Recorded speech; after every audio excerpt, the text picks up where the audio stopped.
100 টকাত কি লাগিব আপোনাৰ?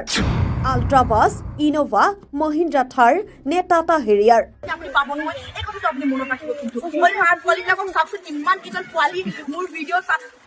আহি গ'ল এতিয়া বলক মই নামি যাম আৰু বহুত কথা ক'ব আছে আপোনালোকক খোৱা নাই গাইজ প্ৰাইচেছ আৰু দেখাব বাকী আছে উপহাৰসমূহ আছে সেই উপহাৰসমূহ এবাৰ মই ঘোষণা কৰি দিছোঁ 50টা উপহাৰ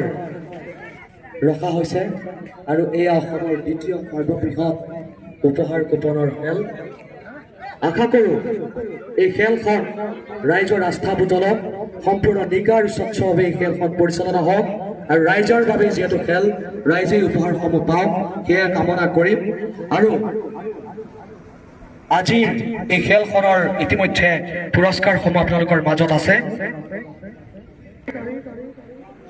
10 জুন অধীৰ অপেক্ষাৰে আপোনালোক থাকিব লাগিব দুটামান পাছতেই আমাৰ এই খেলখনৰ চূড়ান্ত খেলখন খেলোৱা হ'ব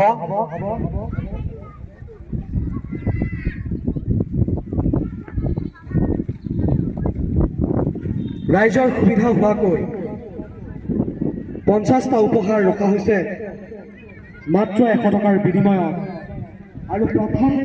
প্ৰথমবাৰ এই খেলা আয়োজন কৰা হৈছে ইয়াৰ বহুকেইটা অৰ্গেনাইজাৰবিলাকে ইয়াতে আছে আৰু আমি চবৰ লগত কথা পাতিছোঁ আৰু ময়ো আহিছোঁ ইয়াত মানে এই খেলাটোৰ বিষয়ে আপোনালোকক জনাবলৈ আৰু টিকেটো চাব পাৰে টিকেটৰ দাম মাত্ৰ 100 টকা আৰু আপোনালোকে 100 টকাৰ পৰা